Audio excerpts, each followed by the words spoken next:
haweeneydan waxay ahayd maalin walba mid akhrisa qur-aanka kariimka bal arag waxa ku soo darsay markay qabriga gashay. akhrinta qur-aanka kariimka waa arrin aad u weyn, allah agtiisa xasanaad fara badanna laga helo. ma jiro wax ka weyn oo akhrinta qur-aanka kariimka ah. allah subxaanahu wa tacaala loogu dhowaado ruuxii allah uu u fududeeyo waa hanuun oo allah la doonay.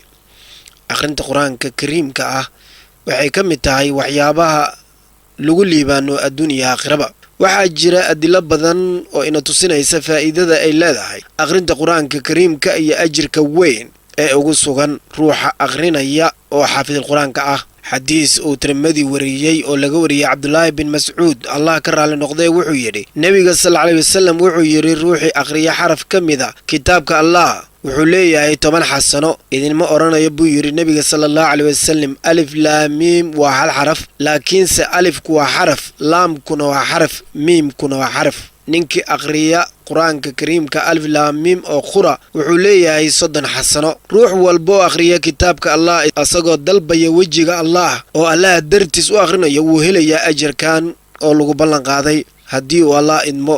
ruux kasta oo qur-aanka akhriyana ajirkaas wuu helayaa hadday tahay akhrinta muraajaco, xifdin iyo akhrin raatib ah. intaas waxay ahayd hordhac aan idinkugu sheegayo qur-aanka fadligiisa naftayda iyo naftiinaba. haddaan u galno qisadan aan ugu talagalnay muuqaalkan, waa qiso cajiib ah oo haweeney indonesiyan ah oo muslim ahayd ay ku dhacday.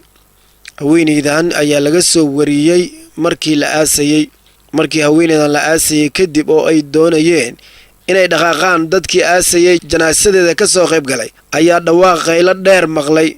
dhammaantood qabriga ayay u soo dhowaadeen. nin dadkii ka mid ahaa oo waayeel ahaa ayaa qabriga ku foorarsaday oo madaxiisa dul saaray, wuxuuna carfiyey caraf aad u adeeg badan. markuu ka soo tegey markuu soo toosay wuxuu yidhi haweeneydan aan haatan soo aasnay waxay macaanaysanaysaa nimcada ay qabriga kala kulantay. waxa uu dhawaaqa ah maqasheen ahaa dhawaaq muujinaya waasicidda qabriga, ruuxa wanaagsan uu allah inoogu ballan qaaday in loo waasicinayo. camalka ay haweenadan samaysay wanaaggeeda ayaana daahiran hadda u arkaynaa. ninkii waayeelka ahaa ayaa wuxuu yidhi culummadu waxay inoo sheegeen ruuxa wanaagsan oo camal wanaagsan la yimaada in camalkiisa wanaagsan kula kulmi doono qabrigiisa dhexdiisa. dadkii janaasada ka soo qayb galay ayaa la yaabay qabarka ninkan waayeelka ku hadlayo iyo dhawaaqii ay maqleen. gabadhii la aasay ehelkeedii oo meesha joogay ayay wax ka weydiiyeen markay nooleed waxa ay samayn jirtay. waxayna yidhaahdeen waxay ahayd mid salaada ilaalin jirtay, maalin walbana qur-aanka akhrin jirtay. wuxuu allah u fududeeyey in ay qur-aanka akhriso.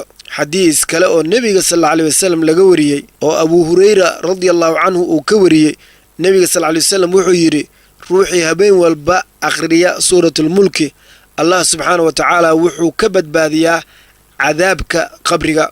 waxaa qur-aanka ku jira suurad 30 aayadood ah oo ruuxa akhriya habeen walba uu allah ka badbaadinayo cadaabka qabriga. suuraddaasina waa suuratul mulki. haweeneydan qabriga la dhigay ee arrinta mucjisada ah lagu arkay waxay kale oo lahayd oo dadkii deegaanka ay deganaa ay ka markhaati kaceen inay ahayd haweeney dabeecad wanaagsan. waxaan intaasi ku soo gabagabeynaynaa muuqaalkeenii gaabnaa ee qisadan cajiibka ah aan idinkugu soo gudbinay. fadlan haddii aad ka heshay sheer garey si ay dad kale uga faa'iidaystaan, islamarkaasina leeg saar.